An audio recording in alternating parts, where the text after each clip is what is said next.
Again, I'm going to push the pause button briefly because I had a rather interesting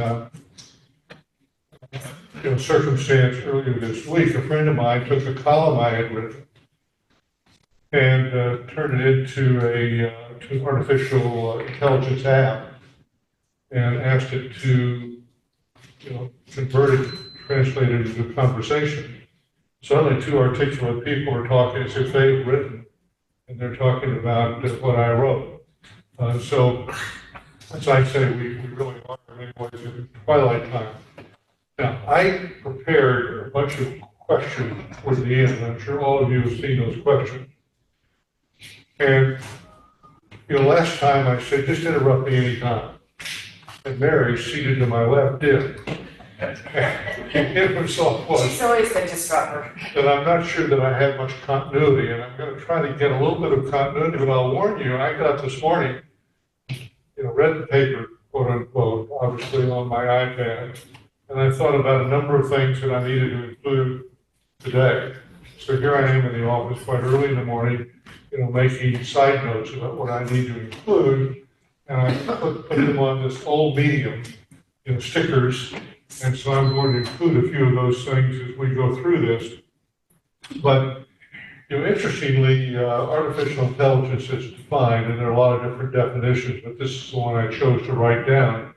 The simulation of human intelligence in machines that are programmed to think, learn, solve problems. Now, people on the edge of working in artificial intelligence are going beyond, what humans, that is to say, a simulation of the way humans think. And they're looking out to infinity because they're not humble people. And they are looking at the generative version, which is the machine and its underlying software takes over and generates new and new and new. And finally, if you take it far enough, it concludes that mankind, or humankind, I should say, is really not any longer very interesting, and so let's just bring it to a conclusion, and the machines will take over the world. Now, we all think this is funny, of course, because none of us can think that far, nor would we have the audacity to even try to think that far.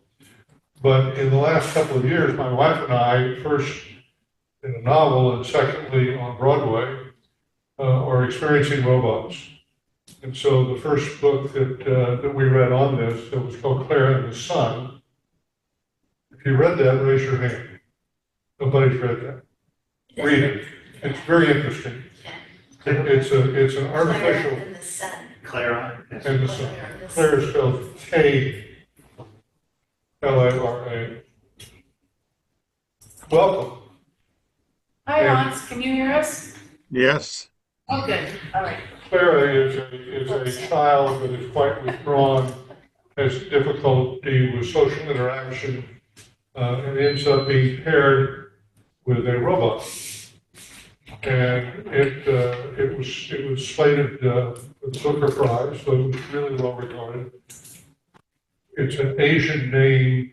The author looked that up for me. Please, see, here's my artificial. And then we just bought tickets a couple of days ago to a South Korean musical that is called Maybe Happy Ending.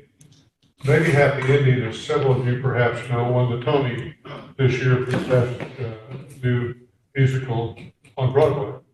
And I think it won 5 Tonys, but it won for the best. And it is about two now retired robots falling in love. British writer. And so we're going to go see that in a couple of weeks. By the way, Clara and the Sun is written by Kazuo Ishiguro, K-A-Z-U-O, Kazuo Ishiguro, I-S-H-I-G-U-R-O. And you said it's Claire, like K-L-A-R-E. That's right. Clara and the Sun. A-R-A. Yeah. Oh, Clara. So do those bots experience oxytocin? Picture. WD-40. I'm going to try to maintain some continuity here. So hold on for just a minute. We're going to have a very robust Q&A, more, more questions than answers. At least I suspect that I have more questions than answers. So anyway, I go back, and Lynn suggested that I talk a bit about day one. Day one being the first session, I talk about my Federal Communications Commission, FCC, passed. I talk about changes that have taken place, since then. And of course, I related it in part to my disc jockey role on AM radio, which, my God, AM radio is probably mostly shut down around the country. In fact, it didn't have a life at all until it was a conservative commentator, Rush Limbaugh, came along. Rush Limbaugh gave it a new life. Anyway, the thing that takes me back in part is an experience that I had in Helsinki, Finland. This is probably 20 years ago. I was invited to give a talk. I still had some, I think I remembered what I did or whatever. Anyway, I was invited to give a talk. I went over there. Marty went with me. We had a delightful time. If you've not spent time in the Baltics, I would recommend you do it. Escape Paris, escape London, escape Berlin, go to the Baltics. Much more enjoyable. Anyway, so here we are in Helsinki, Finland. We're having dinner one night with one of the telecom leaders in Finland, and we have experienced, just as we were going around Helsinki, the number of young people who are talking on their cell phones. We've not seen that phenomenon in America. We saw some cell phones, but not to the extent that we saw it in Helsinki. And so I asked about the phenomenon and how popular it was, and then we inevitably related to the company in Finland, Nokia by name, that had been such a sensation in the early cell phone world. And Nokia at the time was about 2/3 of the Finland stock exchange value. I mean, that's how important it was. I mean, it would be back then maybe like Apple is today, although whether Apple is going to keep up with artificial intelligence. But let's not go down that rabbit hole. I did a double check on Finland a couple of days ago, and now the diffusion of cell phone or smartphone, as we know them, in Finland is 97.9%. In America, it's 81.6%. So they stay continuing to stay ahead of us. But, and this is the important but, Nokia is now, in second place behind Samsung. Samsung is the most popular smartphone in Finland. So the forces of technology, the forces of capitalism, the forces of entrepreneurship are really outpacing the way we can even think about it. And so there is and I'm skipping around a bit, but we'll bring this all back together. There's in the current big, beautiful bill provision that said that there will be no regulation of artificial intelligence for 10 years. That's not exactly the way it's worded, by the way. So let's have a moratorium, the drafters of that bill are saying, on regulation of artificial intelligence. Well, I come from the regulatory side, chairing the Federal Communications Commission, so I'm thinking, should we have regulation of artificial intelligence? It's an interesting question, and one that I'm going to put off for now, but come back to a little bit later. And there's also talk about, if you've got sons or grandsons, and I presume that granddaughters would work as well, and now many of you are probably thinking about grandsons and granddaughters, and the daughters and sons. What do you encourage them to study? Having read that 50% of the workforce is going to be wiped out by artificial intelligence. I'm not predicting that. I'm just saying there are those who do predict that. Well, you might say, digging ditches. We put in a cistern controller yesterday on our stormwater management. I'm not going to get into that, but they had, let's call it demographically, several cohorts represented in doing this work. And the people that were digging were all Latinos.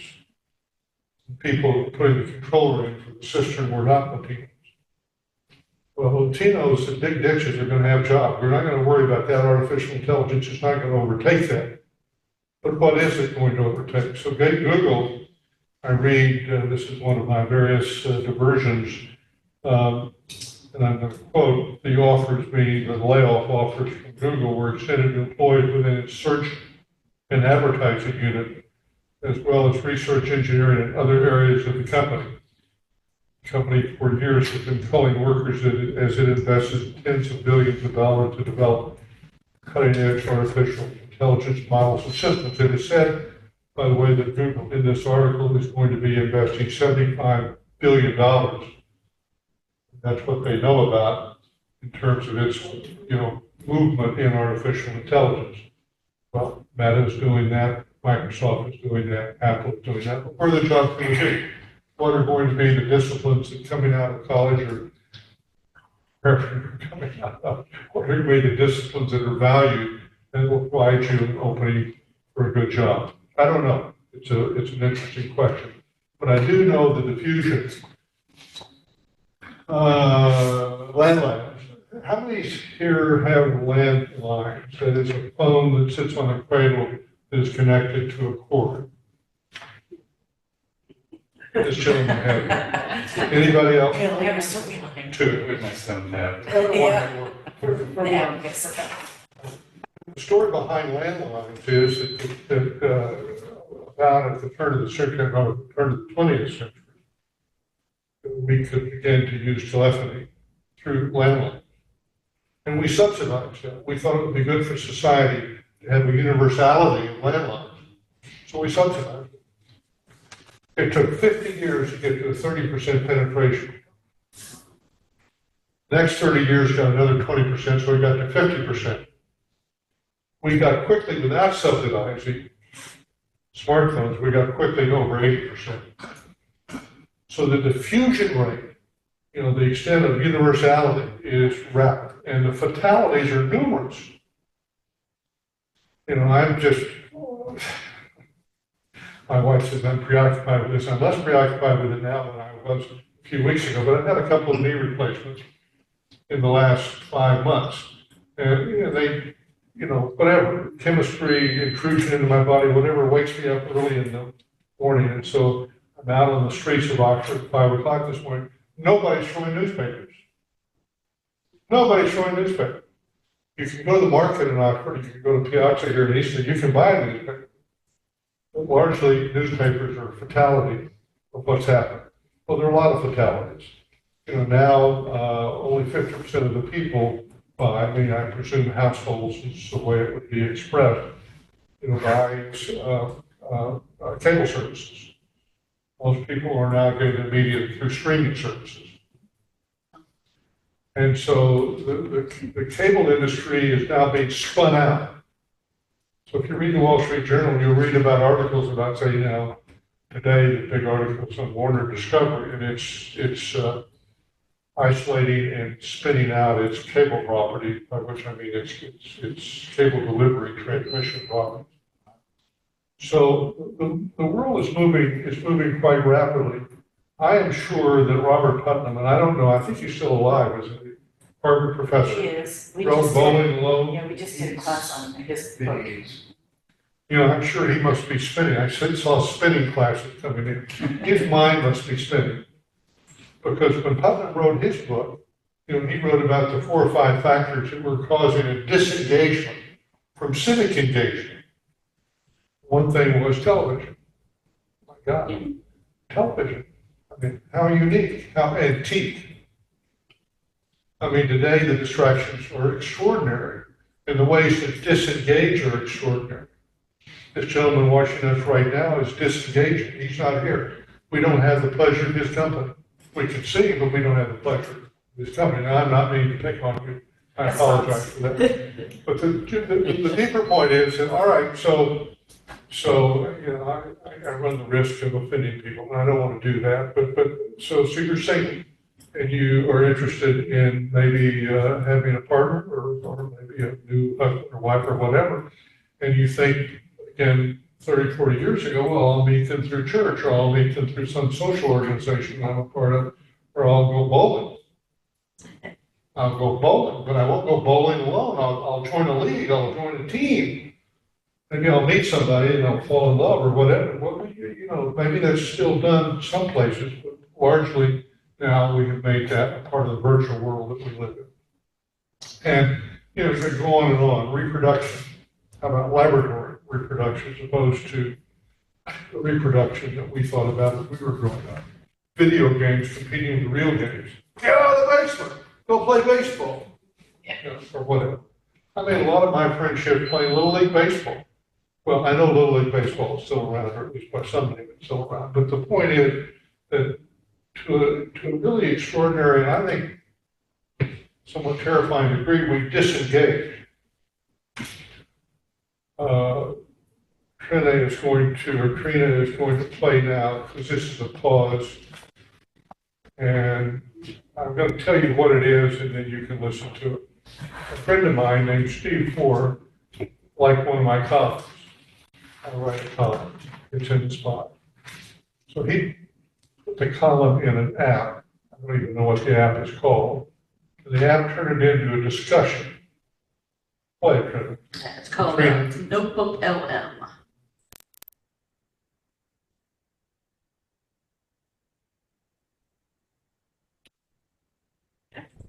A really interesting one by Al Sykes. He was FCC chair under George H.W. Bush. That's the one. Yeah, it's titled Chaos, Congress and Executive Branch Dysfunction.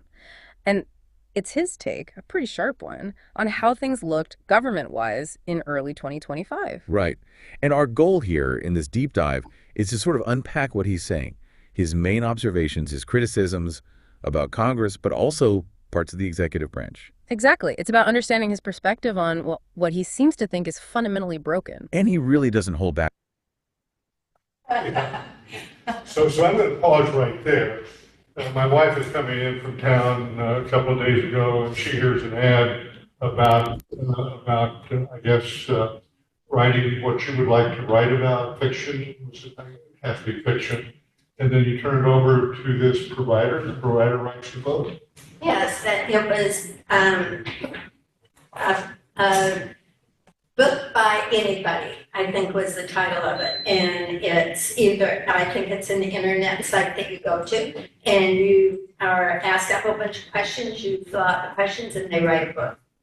She did it, the woman in the ad did it for a gift for her husband for Father's Day. Is it a short book or a long book?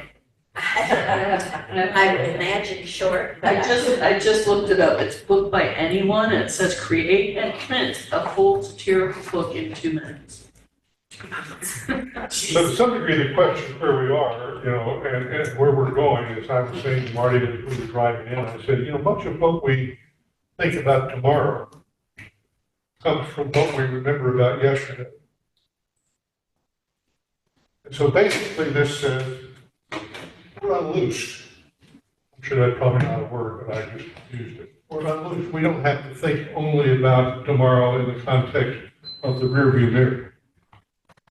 And so where does that then take you? Well, I mean, there are people, and again, I think Lynn and Trina sent out the several essays, one by Ross Douthat that I thought was particularly good. He is a New York Times columnist. Those who think the New York Times is too far to the left, he's actually one of the conservative columnists at the New York Times. And I quote from him, "Every great technological change has a destructive shadow whose depths swallow ways of life the new order renders obsolete. But the age of digital revolution, time of the internet and the smartphone and the incipient era of artificial intelligence, threatens an especially comprehensive cult, as in my cult category. It's forcing the human race into what evolutionary biologists call a bottleneck, a period of rapid pressure that threatens cultures, customs, and peoples with extinction." Hey, that's nice.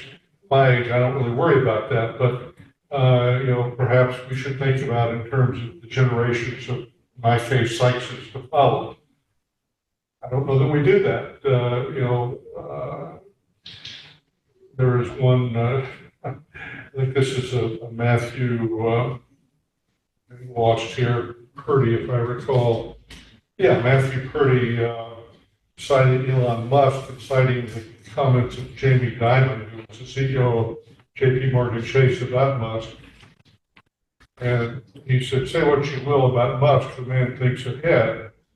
Simon says, the guy is our Einstein. Now, Musk is a hugely controversial character, so I'm not bringing him up in the context of politics or government or Doge or his relationship with Trump. But I am bringing him up because, he's now catching rockets. Who thought you could catch a rocket as it descended? Pretty amazing. And he believes in order to protect ourselves, humanity needs to stake out a colony on Mars. Well, I have no interest in going to Mars. I'm not sure how many of you do. It strikes me if you go to Mars, you're going to live in some sort of a bubble, which wouldn't be attractive at all. Where do you go mountain climb? Where do you go fly fish? Which is, by the way, what I'm going to do later this week. But I'm finally going to get out of this damn log jam that Lynn got me into.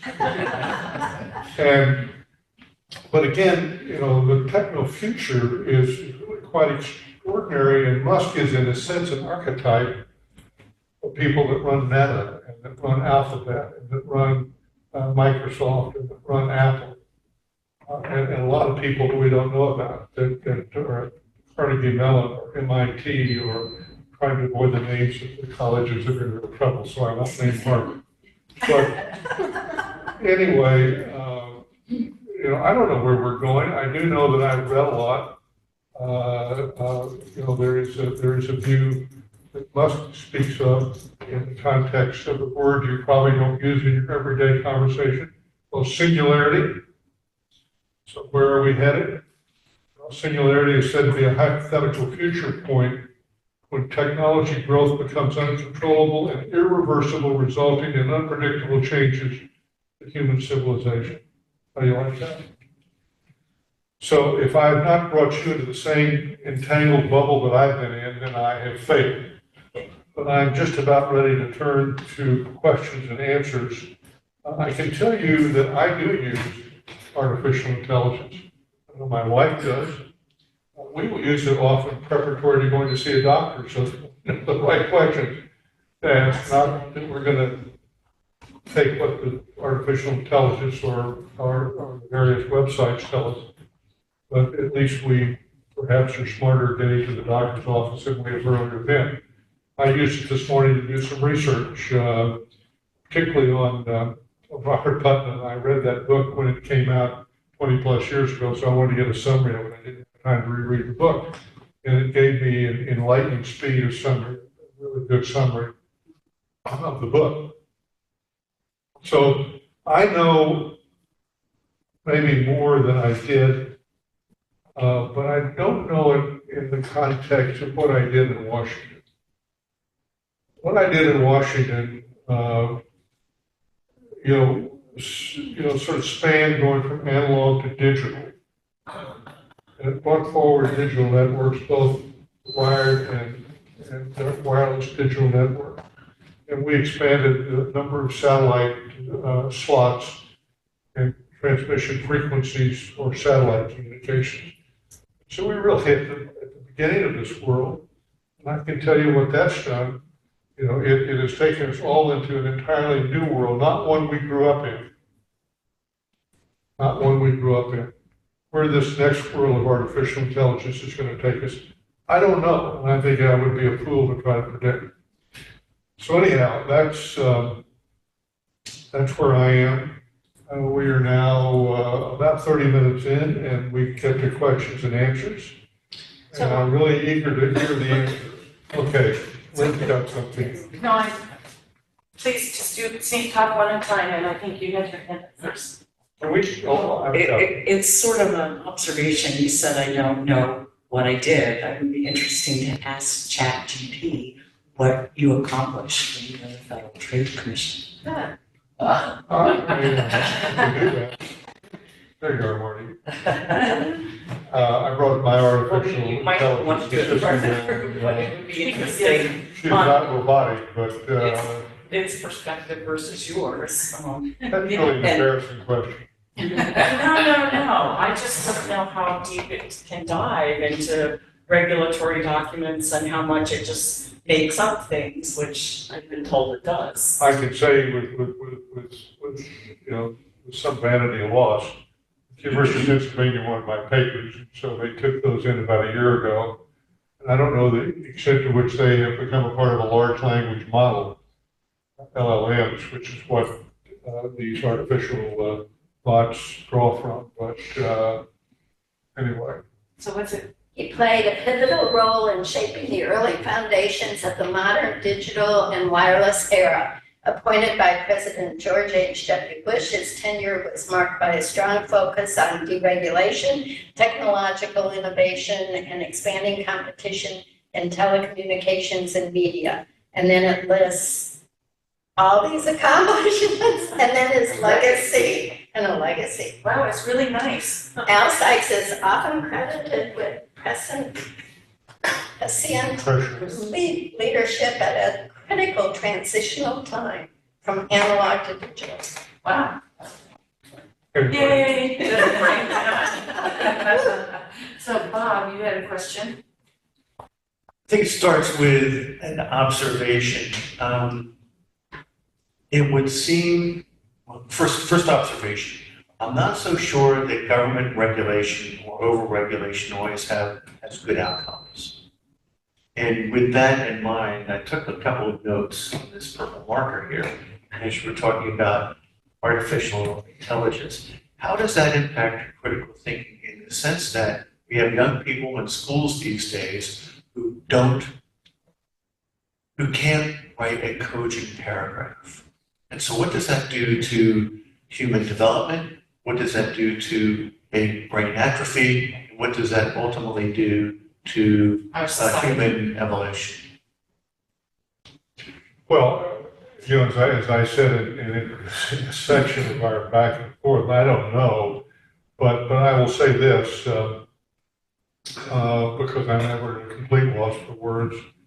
I believe, and I know the field of media much better than I know other fields. And so the reason we're going quickly to see, what's the name of that happy ending, whatever that Tony Winter is we're intrigued.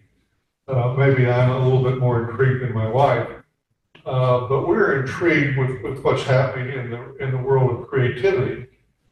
And again, by the way,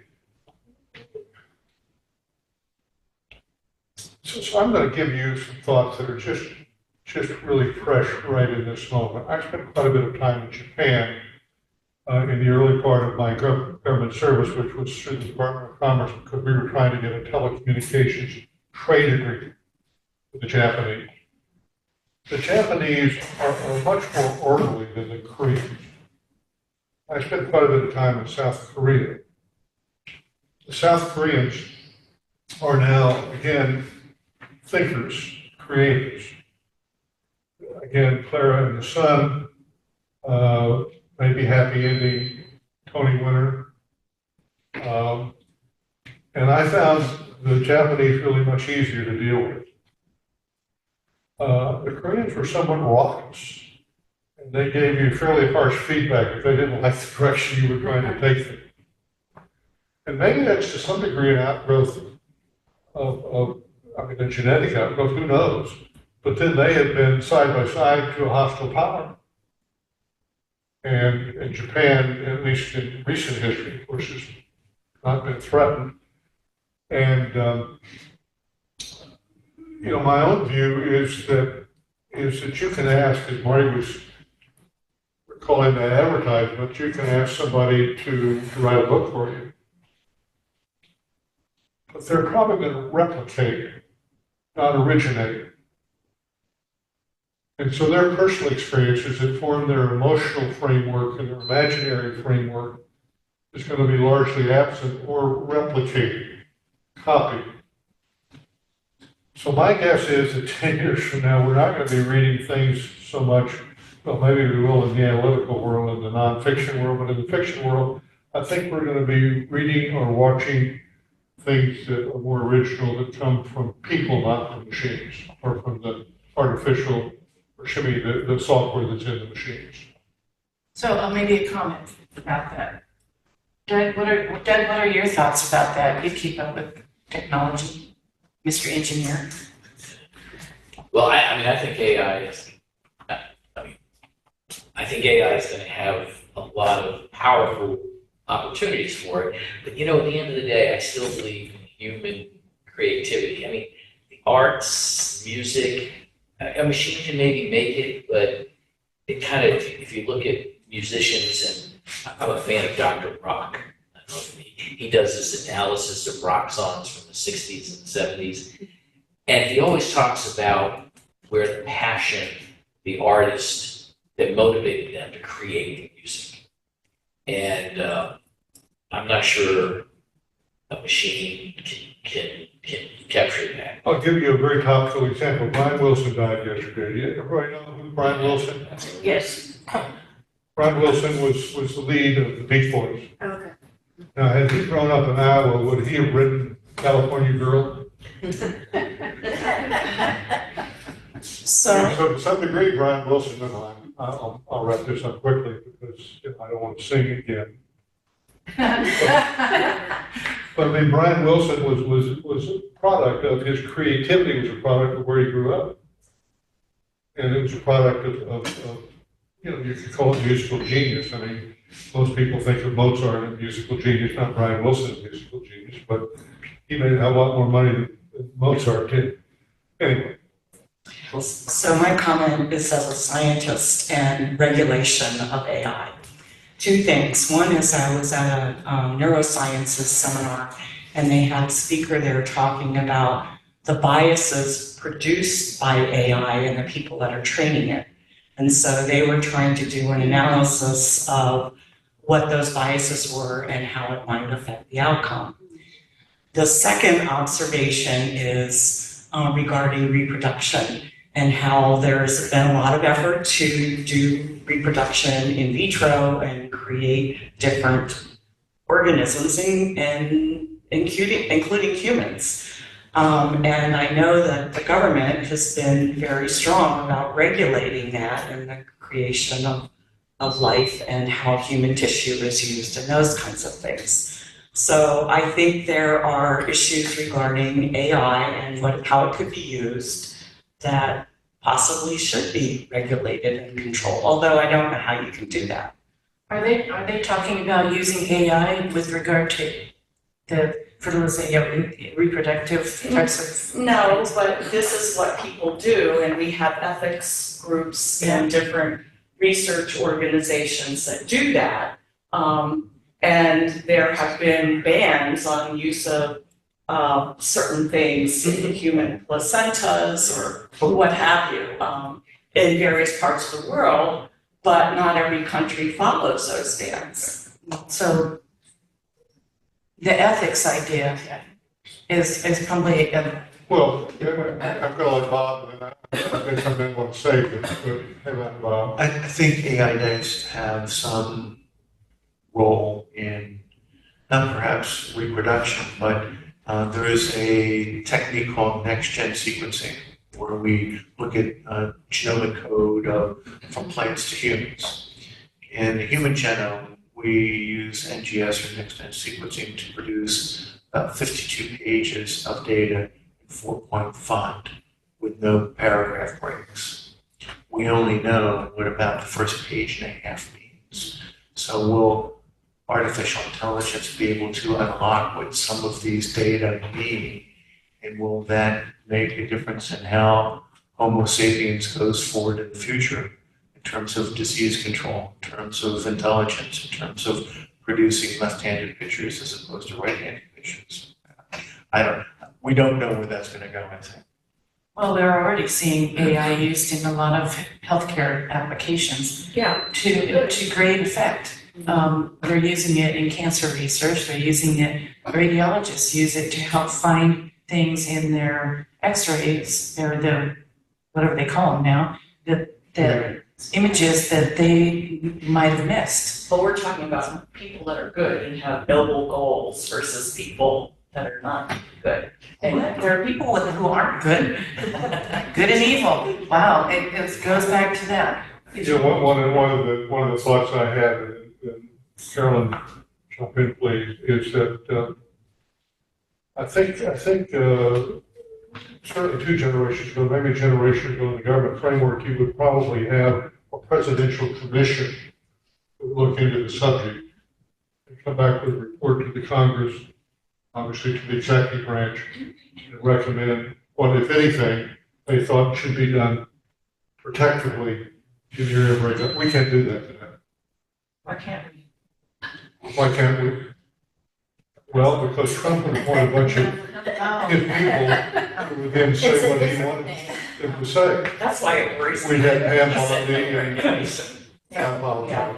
Carol, Oh, yes, when you asked what would we advise our children or grandchildren to go into as a career, it got me thinking, as you know, I do have a daughter and she is in technology, so that's gonna go away. And what she does will be totally replaced. Then I thought another another career that I've always thought that she would be good at is emergency management, which leads us to what's recently happening with FEMA. And it's like, can AI ever replace federal emergency management? Will it be able to stop floods and put out fires? That would be a good career for somebody. we have a granddaughter who's dating a guy who's studying to be, a fire Fire captain. captain. Yeah, and I don't know whether, I mean, there are not a lot of fires these days, but I think that in Oxford, I'd say, we're away from the hospital. I think that the fire station probably used more for emergency medical reasons than it is for anything related to fires. So yeah, no, I think that, listen, I think that there are going to be all sorts of human jobs. But, there are a lot of human jobs that are going to become obsolete just the way newspapers are becoming obsolete.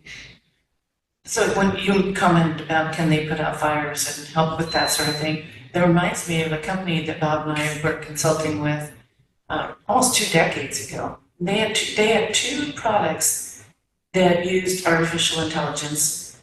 That one was set up so that if with the right setup throughout the state, and this was in California, they could identify the start of a fire almost instantaneously. And they could identify it, they could tell the difference between a campfire and something that was going on. And the state didn't buy that, which is unfortunate because they've needed it. And the other thing that they did, which was really quite interesting, I'm trying to think, it's on the tip of my tongue. They had the capability of of helping the state identify people who were misusing Medicare. And this is primarily with doctors who were charging or doing more tests than were necessary or that type of thing. And because there is a lot of fraud, especially in cities and highly populated areas. And that was not something that the state was interested in using to solve that problem. Very interesting. But that was 2 decades ago that capability existed. So I'm really curious what the rest of you would tell your grandchildren today, what you think they should do. Let's start. You already said, what do you think? I don't have any grandchildren right now. So. Well, I don't either, but just think of kids. What would you tell kids? I would probably just say to stick with the humanities. I still think teaching is going to be important. Of course, my field, counseling, healthcare, all of that, because I think AI is going to replace people in that area. Right? I don't think But AI can. it will be, I suspect, a fairly useful tool Correct. for people in healthcare. And I don't think it's going to replace nurses, especially, and it'll be an assistant for doctors, definitely. I guess what I find is a relationship that you establish with clients is it can't be replaced by AI because I can give them exercises or I give them homework and things like that, and they're more interested in the relationship and talking about maybe what they did, but that takes up 10-20%.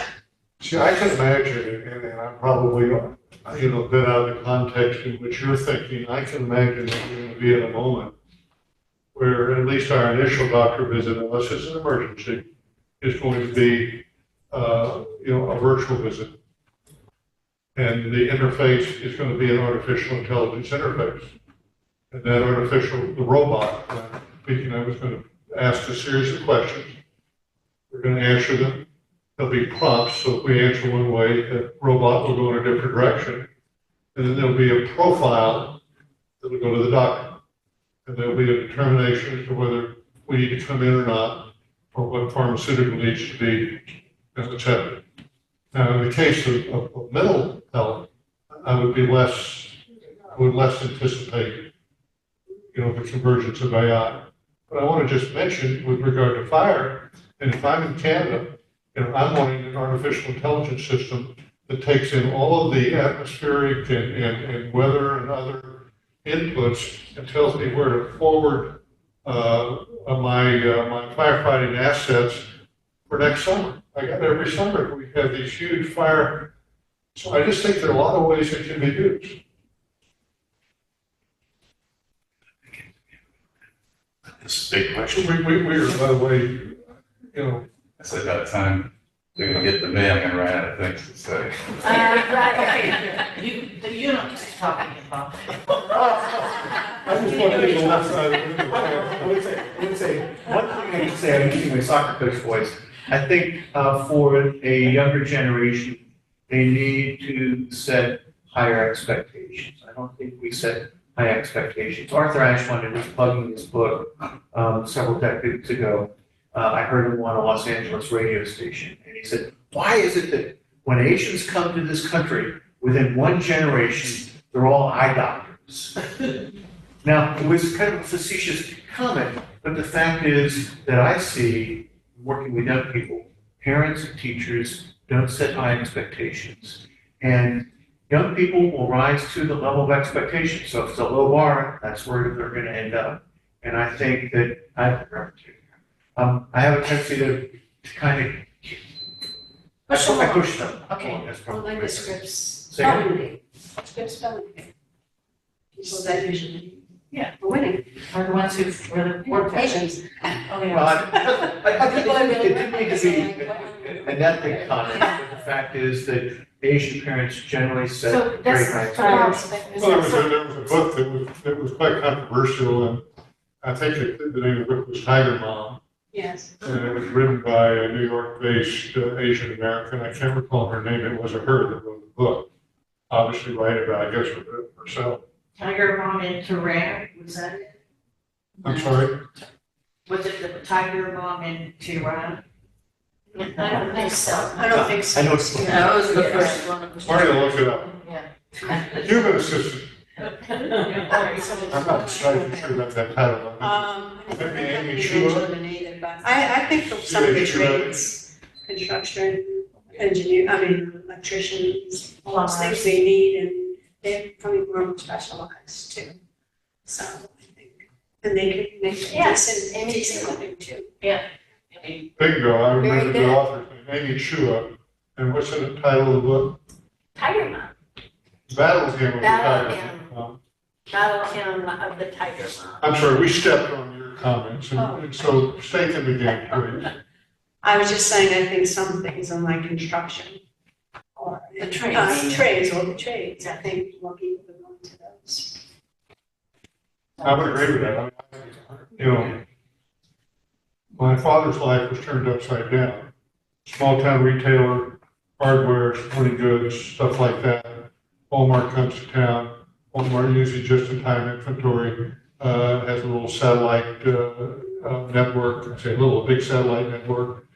So they always are stocked. Dad's run out of tennis balls. He goes to Walmart to buy tennis balls so that he had tennis balls in inventory for people that shop in his store. He found that he could buy tennis balls for Walmart less than he could get them from his wholesaler. Huh. And that was a result of scale and just-in-time inventory communications. And so how will AI get into that? I mean, I can only imagine. Yeah. So I cringe at the idea of AI being their interface and doing teaching and medical contact and that type of thing. And so I would encourage my grandchildren and nieces and nephews to do things that involve human interaction because I think that's always going to be key to our development and our mental health. That's partly Carol. Robert Putnam would be proud of you. Oh, we're gonna go to the left. Microphone is coming in your direction. All right, Bill, there's still time for you. What's your comment about writing articles and things like that? I think HHS had a document come out 2 or 3 weeks ago, got picked apart because it looked like a lot of it was written by AI. Sometimes when it doesn't have the answer, it tries to create one, so it had incorrect citations and all sorts of things. Yeah. And I think it will eventually be great for medical research. I don't think it's going to cure autism by September like RFK would want. But I think as kids, grandkids, I think it's good to let them become aware of it as a tool and know the restrictions of it. I think it's almost become the job requirement just to have some familiarity with it. And there's a company called DeepMind.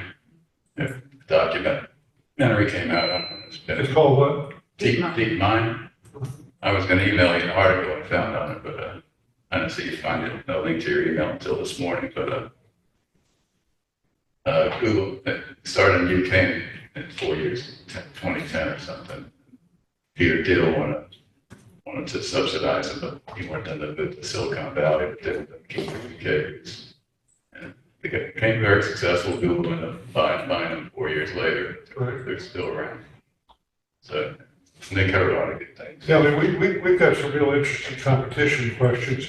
This is not really an apt subject for this group, but you know, the big seven or the big six or whatever it is have enormous sums of money that they can sweep up these startups and consolidate. Now, having said that, AT&T would have been, in my context, the big behemoth.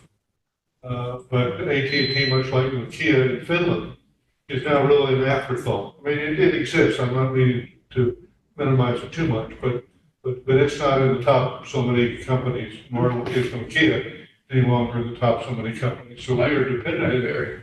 Huh? Like BlackBerry, but the next step, I think, Well, that's right. AGI, artificial general intelligence, where it actually starts thinking like a human.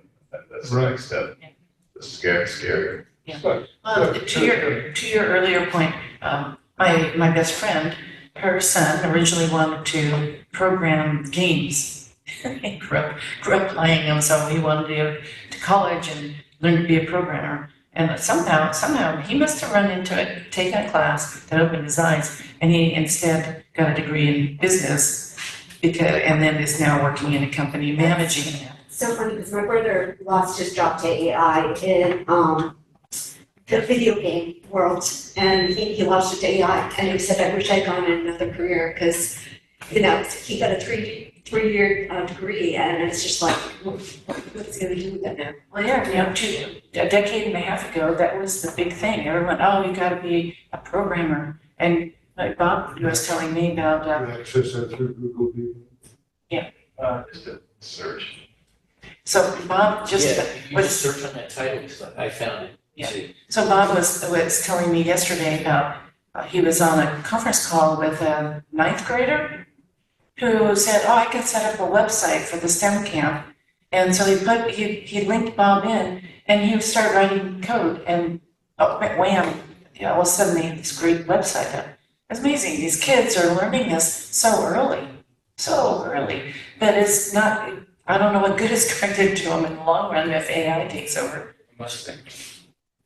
Also, if you think about what you tell your grandchildren, and I'm an engineer, and I've hardly done any engineering, but I will tell you the engineering education taught me how to solve problems. And I've been able to apply that in all kinds of things in my career. And I think between that and also a good liberal arts education, which teaches you how to think critically, I would encourage them to take either of those so that they have the fundamental skills to go wherever it's going to go. Because, I mean, think about it, when we were kids, where we thought the world was going to go and where it did go is very different. Well, So, how many of us ended up doing anything that had anything to do with the degree we got, but it was all about all about learning and learning how to learn. I agree. That is a really good point, and I don't think AI can replace that. Just one last comment on jobs, 50% loss. I worked in IT for 30 years, and nobody lost their jobs when computers came around. But it's So, changed quite a bit. Yeah, different functions, but I think they're just different things to do. Well, new technologies. What are your thoughts, Annabelle? I don't ask my grandchildren, I don't tell my grandchildren what to study. I ask them what they are studying, and I get some kind of interesting answers. But to what you were saying about in medical care, and I have been in the medical field, and I agree with you, it takes the personal touch. I have picked up things that I read the thing, more recent years, mostly I was in nursing homes, so I got the discharge summary out of the hospital. I read that, I had some background on the person. I finally met them face to face. I picked up something entirely different that wasn't there that I never would have picked up on a screen. I had to look at them and feel that muscle and things like that. AI can't replace that. So I agree with you. So one of your questions was whether you think will we lose our human distinctiveness? Can you tell us a little bit more about that? Oh, Hans, did you have some thoughts about what you would tell your children, your grandchildren, I should say, what they should study in school? Space Punk. He's not. His face suggests he doesn't know you're talking to him. Yeah. Can you, Hans? Oh, he can't see you. He's gonna. I'm sorry, you're in front of the camera. Okay, I'm unmuted. So what would you like me to say? What were your thoughts on what would you tell young people today to study? Well, STEM means that, stands for science, technology, engineering, and math.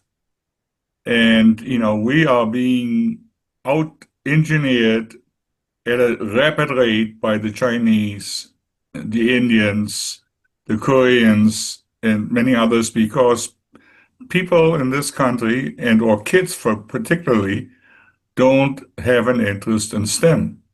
I had a very close relationship with the school system in a small county in Colorado, Summit County. And we were trying to encourage them to offer more STEM. Well, I found out that the principal of a high school arranged a meeting for 2 or 3 of us to talk to his staff, his teachers, and they said, we have all kinds of courses available, but nobody's taking them. The kids are looking for an easy out. So I don't have to tell my grandkids that they're both engineers. Okay.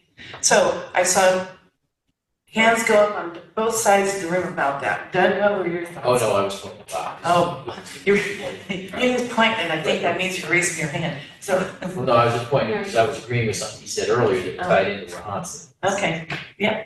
What about the research that you've come from? What do you think about what Hans just said? Well, I alluded to it earlier, but AI learns from what other people teach it. And by learning critical thinking and being told to always ask the what if questions or, come up with things outside of the box, I'm not sure that AI can do that. I just read an interesting article this morning about how binary AI is. It's, like we would say black and white versus the gray area and exploring the what ifs. I think we could work together. I think AI could stimulate some of those things, but if we come to rely on it for leading us forward, I think that's all the time, I think that's a big mistake. I'm an old-fashioned girl, what can you say? I wasn't going to address this, but I'm going to. Sometimes we have to think about keeping things simple. I read a meme this morning and had a couple pieces of steak on the meme, and it said, "Companies are bragging about making plants taste like meat." Cows have been doing that for ages. But I did want to follow up on what Hans had to say, and Doug knows what we do too. This is our 9th year running a STEM program for underachieving children here in the Midshore. We've expanded into 2 additional towns. We not only have it east of Tillman and in Denton, we may likely expand it next year into Centerville and Cambridge. That's kind of a preamble.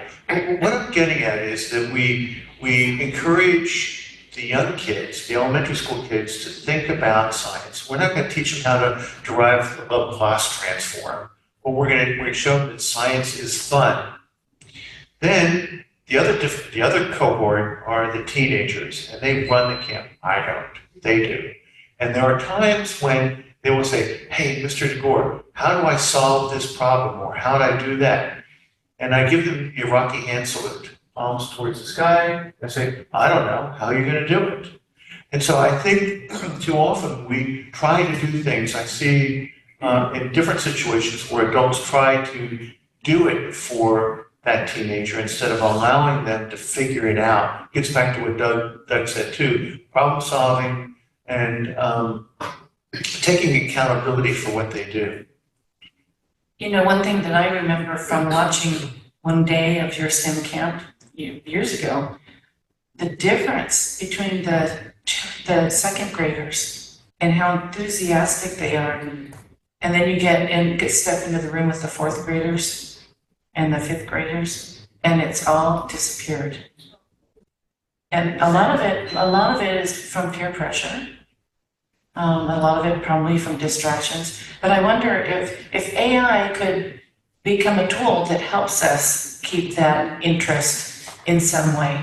So I'm turning this back over to you. We have some more questions on here, so guys. Yeah, we do. And one of the things in regard to young people is the fact that it's really accelerated, which is don't bring your phone to school. If you bring your phone to school, we're going to take it away from you, put it in some slot in some cabinet, I presume. And I think, that to me makes a great deal of sense because, there's some fundamentals. And again, I go back to what Doug and Bob both said, and others have said as well, teaching you to think. And I would say teaching you to write, because writing is thinking. And that's how you express where your mind is going, where it needs to go.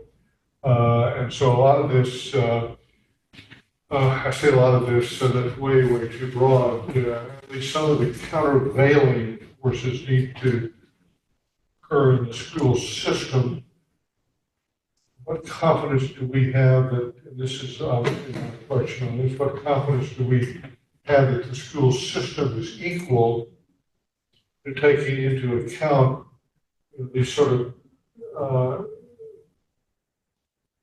intrusions and being a successful countervailing force, coming up with clever ways, for example, to engage students.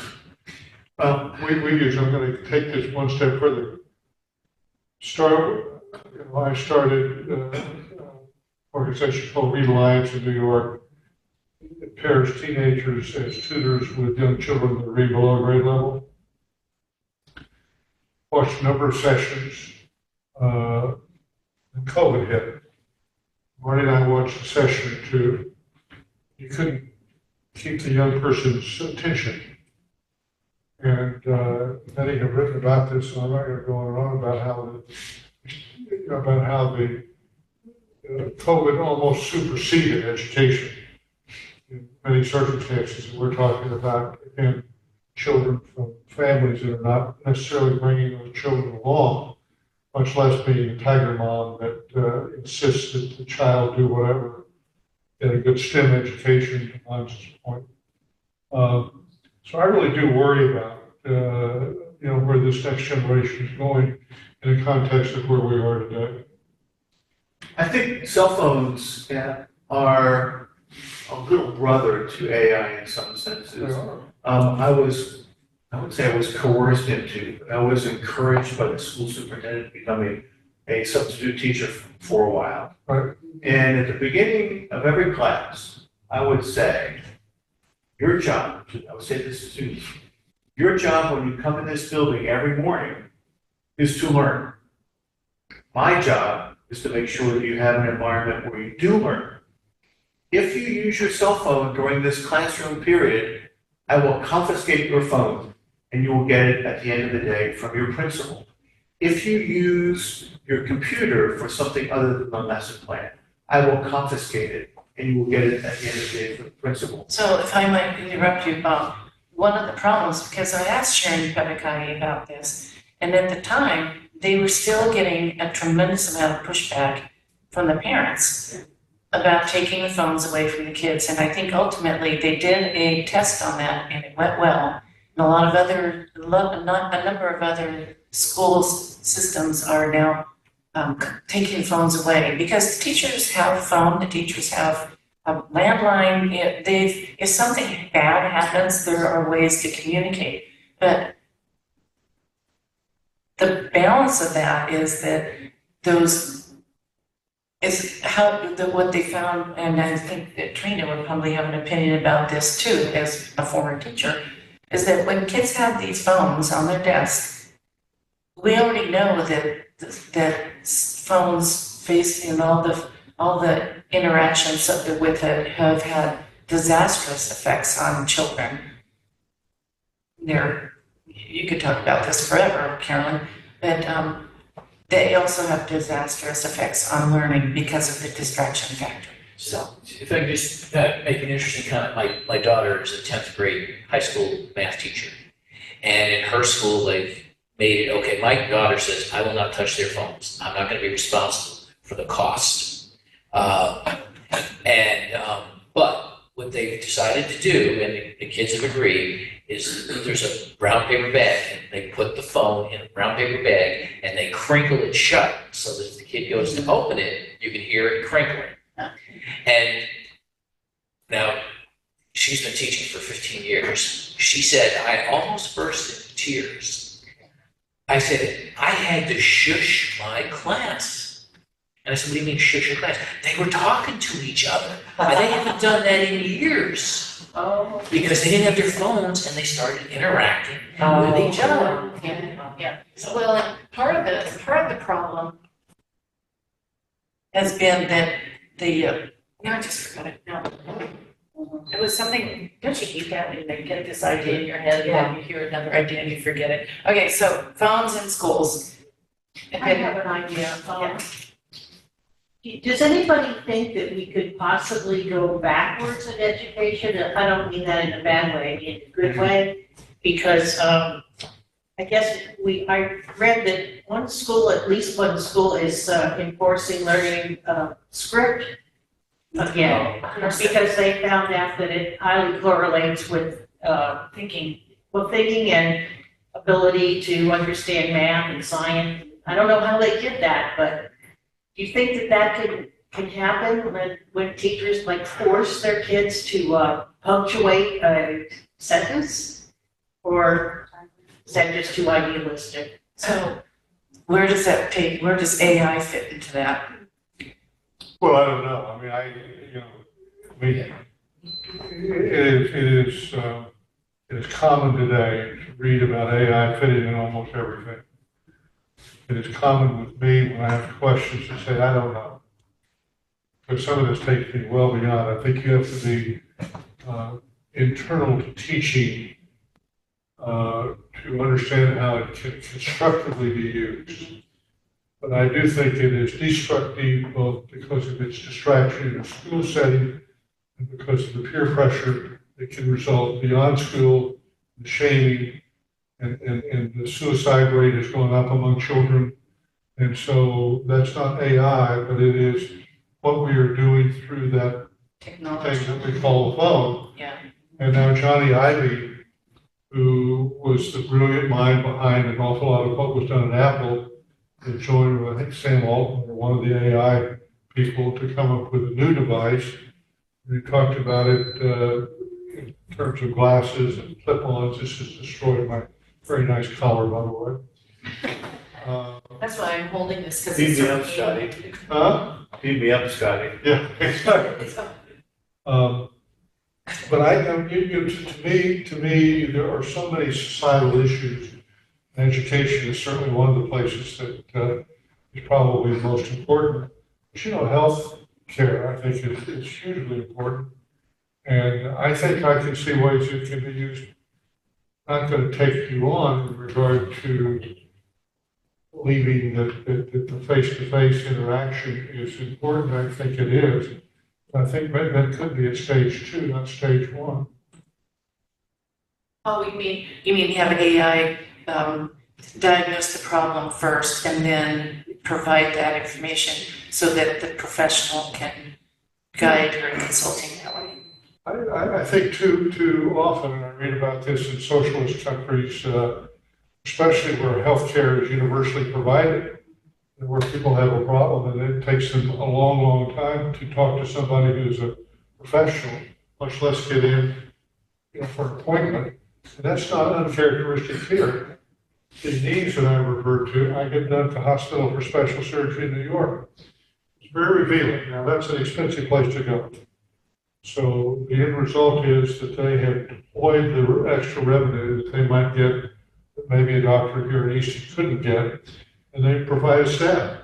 So I'm a pain management person, and I can be in touch with her in minutes. And I really appreciate that.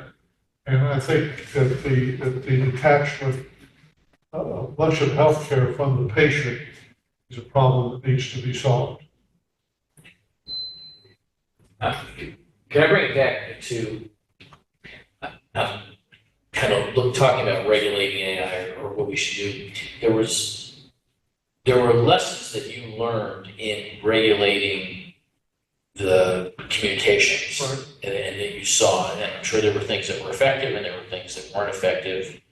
But are there some lessons there that we should think about in thinking about regulating? And the other thing that I thought was really amazing was you guys did that study to try and look into the future, and even though it probably didn't turn out the way, Telecom 2000. right, it didn't come out that way, but the process of thinking probably helped you explore many things. And if we did something similar, You could ask Elon Musk to do it.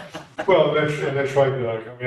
First of all, I will go to so many of the complaints that we got at the FCC related to the content. And I think I mentioned the Howard Stern saga a week ago. And so now we have, for example, let me see if I can find it. I got a slip of paper here someplace that talks about Section 230 and the extent to which platform providers, as they're called, can essentially censor content. And I don't know that artificial intelligence is used to open up these sex-based sites, but that was clearly a concern that an awful lot of people would get in touch with the FCC. Can you protect my child? Whoever. Telecom 2000. We had probably a year in which we brought together the top thinkers from a variety of communications points of view, phone networks, broadcast networks, satellite vision, etc. And so it was not a result of a handful of employees of the government sitting around trying to think about what was going to be happening in the next, that would have been the next 14 years. But we were trying to draw on the best minds, in the field. right, you facilitated the pulling together Exactly. to synthesize. Exactly. I think that has been done for AI. Well, I'm sure there's been a lot of studies for AI, but With the regulatory side. So yeah, I don't know. Yeah, somebody said something earlier It's that a made it. imprimatur. that brings it above the noise. Right. Somebody said something earlier that made me think that, well, is there a way that AI could be used to influence what children see on their phone? And then my mind immediately went to, oh dear, how would we regulate? That sounds like something we need to regulate, but it would be kind of a cool idea if it could. You know, like if you're a parent and you're concerned about the distractions and what your child is seeing, having a phone that maybe it's a phone that you buy that is limited to only education things. For example, wasn't it Twitter that the big issue was that here in this country, the kids see all kinds of things on Twitter, but in China, the kids only see things that are educational. TikTok. Yeah. Yeah, Chinese regulated like crazy. Both phone platforms, iPhone and Android, have you can have parental, like only parents can download apps, and your child can't. Yeah. So we have that ability right now to control what our kids see. I wouldn't be, If parents use it. Yes. I wouldn't be surprised if kids. Parents are the learn biggest to work problem around that. with children. Yeah, I bet I'm kids have workarounds on that. So, And then, I mean, you can go authoritarian on this, and many of the tech leaders are libertarians. So they're basically saying, get out of the way. Here's what we're gonna bring you.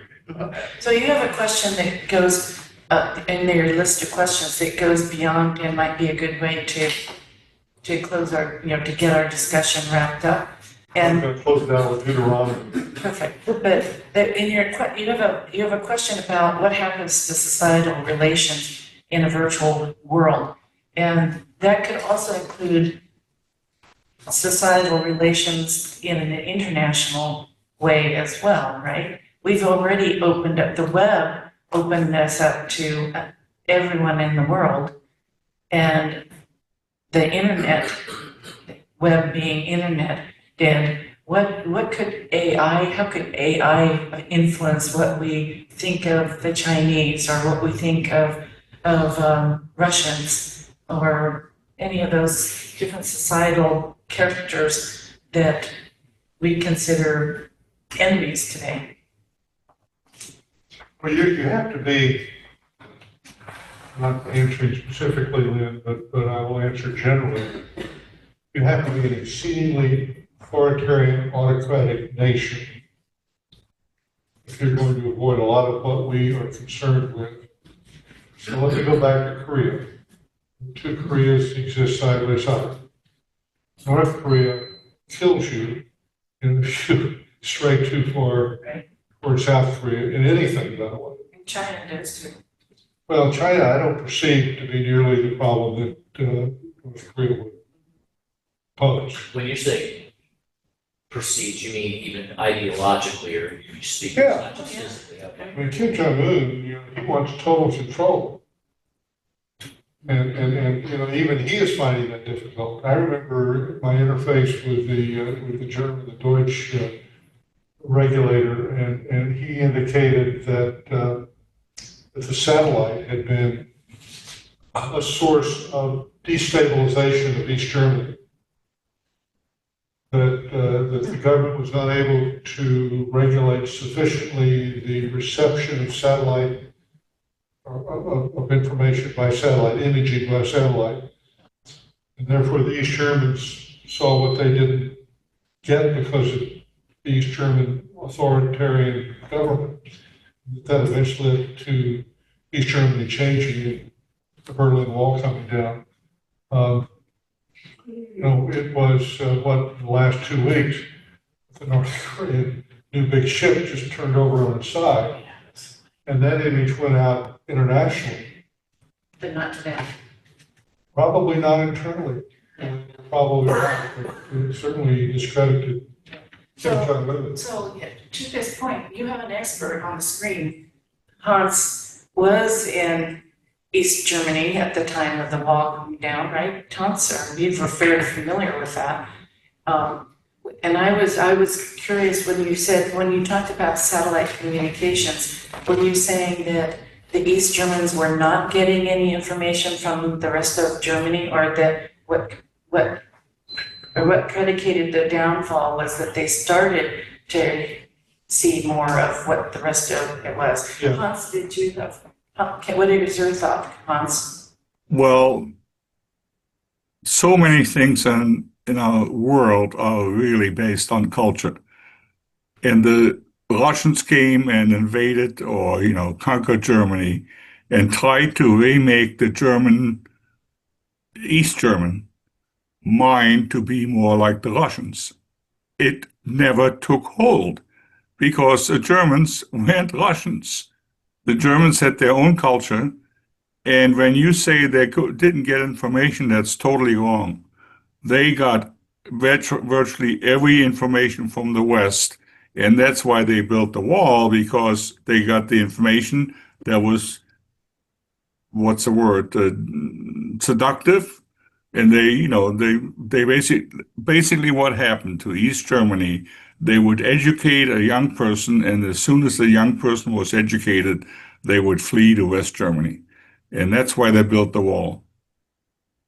But I will mention the context of my observation. Satellite communication could bring in imaging that, say, print publications could not. So I don't doubt that these Germans were conscious of what was going on the other side of the wall. But I would suggest to you that the satellite communications was a deeper and more seductive penetration. Well, I don't. Maybe, yeah. At least that's what the head of. At the time, we didn't have. I mean, when I left Germany, there was no satellite communication. There was radio and TV. Yeah. Okay. So what was the question? I forget now. The influence of AI on society. That's interesting, though, the culture, right? Because, we all have we have Eastern culture that we've kind of developed.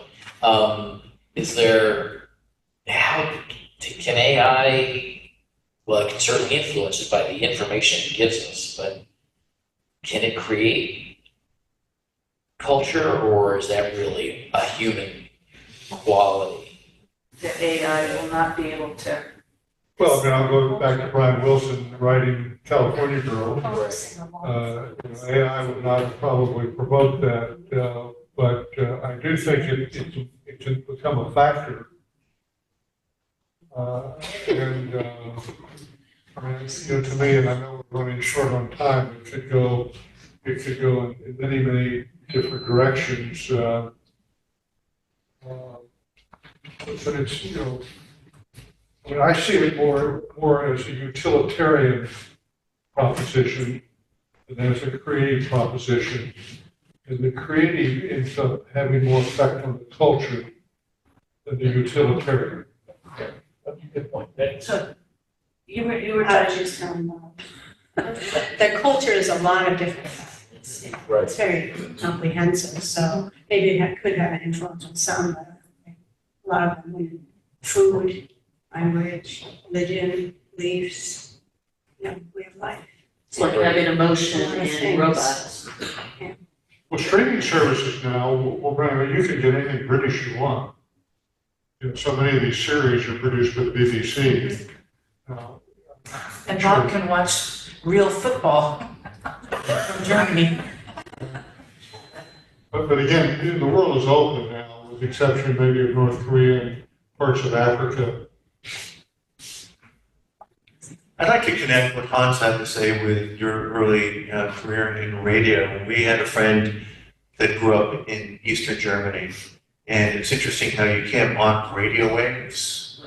And so Mike's brilliant, that guy he was.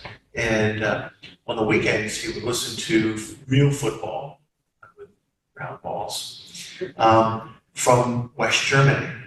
And at the beginning of every game, they would play the West German national anthem.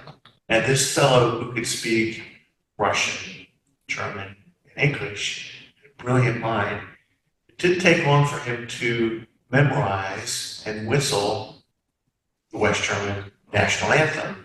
And so one day, on a Monday, he was at school, and as a 9-year-old, I think Mike said, he whistled the West German national anthem. When he got home from school that day, the Stasi had arrived and were sitting in his parents' parlor and told Mike's parents, if you don't control your son, you will lose your job as the manager of this collective farm. And so technology can be used in a lot of different ways. Hopefully we won't see that kind of autocracy in the future. Well stated. So I'm heading to the quiet one.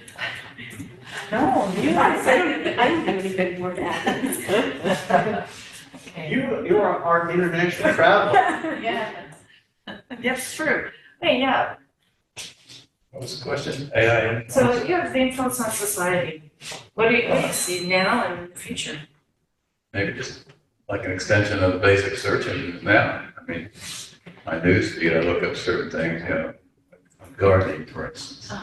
All of a sudden, I'm getting those articles popping up on gardening. Same thing if you're shopping, all of a sudden you get these little ads on the side of something you look for, even after you bought it, but and AI can just build off all of that. Well, the marketing should be Google and a number of others, not just Google, has made the company and its founders really, really rich because they can see a granularity and then serve up ads within that granular framework. So I like the fly fish. Well, it's probably not something that's going to make much money for anybody, but they could then contact me because fly fishermen tend to like to buy, say, shirts at Orvis. So they say to Orvis, we've got a let's say 20,000 people, in our marketing framework that like the fly fish. And so we can present those and those exclusively to you as the following ad package. That's a version of AI. Is that, yeah, probably, and that's been used for quite some time too. Yep. To be able to target, even in supermarkets, people are to have your phone up, and there have been some cases where it will pop up from, you've bought this before kind of a thing, so. Well, Craigslist came along and took over the newspaper classified ads, for example. Yeah. And Are they still in existence? Are they still in existence? Oh, absolutely. But it's sort of like Wikipedia. It's mostly, it appears to me to be more of a not-for-profit framework. So, seriously, you spent a lot of time overseas, and I'm curious what your thoughts are about AI in a cultural sense. Well, when I was in Madagascar, I was in Zambia, Egypt. That was like way before all this AI started to happen. Madagascar, they did get a cell phone tower while I was there, so I finally had access to a phone, which I didn't for the first year I was there. So the second year, and I think they were just regular phones. They weren't up to what they are now. They're just flip phones, but. What do you think is going to happen in those countries with smartphones? I really don't know. Yeah, I just can't even fathom. Because I know that with Pew Research, you can go in and ask about cell phone use around the world. I'm sorry, I was looking for something. Yeah, and I know that with Pew Research, you can go in and they've done studies and know how many, how many people in different countries are using cell phones, smartphones. And in the third world countries, it is huge, huge. And that's to me, that sounds like a potential issue. But you need electricity to have the cell phones work. So not everybody can actually have them function if they don't have, which a lot of people didn't have electricity. So. That's an important point. And Yeah. but I would say that from a legal standpoint, that cell phones are the most seductive thing on the market in the last, say, 20 years. Maybe cocaine is more seductive, I don't know. But, cell phones I mean, I'm reaching the diffusion rates in Finland and in the United States, and, contrast the landline, universality. Right. So, wrap it up. Wrap it up. Well, I turned from the from sort of research to the Bible, and I quote Deuteronomy: "Set before you life and death, blessings and curses. Therefore, choose life that you and your offspring may live." And I'm not going to break that down. I think we can all absorb it in our own lives, families. I frankly am a bit alarmed at the extent to which technology has become a centerpiece in many of our lives. On the other hand, I love to get up in the morning and as early as I get up, I can go on my iPad and I can access the Wall Street Journal and the New York Times. And I do love to do that. So anyway, it's been fun. You've made me go deeper than I would prefer to have gone and become entangled in something that I think is entangling. Where are we going? But when I come back to Musk and to some degree Douthit, and they both said in different ways, get out of the way. In other words, forces are in motion and we're not going to stop them. The barn doors already open. Yeah, that's not exactly the way they expressed it, but that would be one way to express it. Douthit said every great technological change has a destructive shadow of its depths swallow ways of life. The new order renders obsolete, forcing the human race into a bottleneck. Musk basically says if it can be done, it will be done. Just looking back over some of the citations, singularity is cited by Musk in a hypothetical future scenario where machines evolve beyond human control, rapidly improving themselves without human intervention. I have some friends that are still involved in some of the not-for-profit research companies. I'm going to suggest they get more heavily engaged in the question of regulation, because I do think it's going to come up.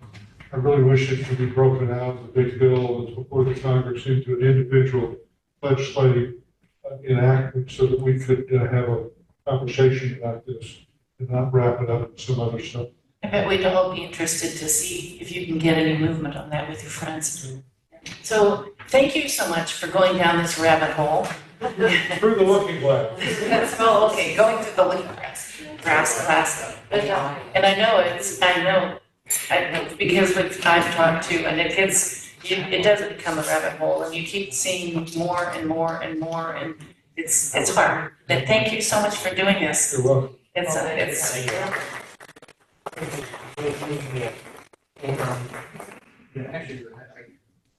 The doctor, you stop talking.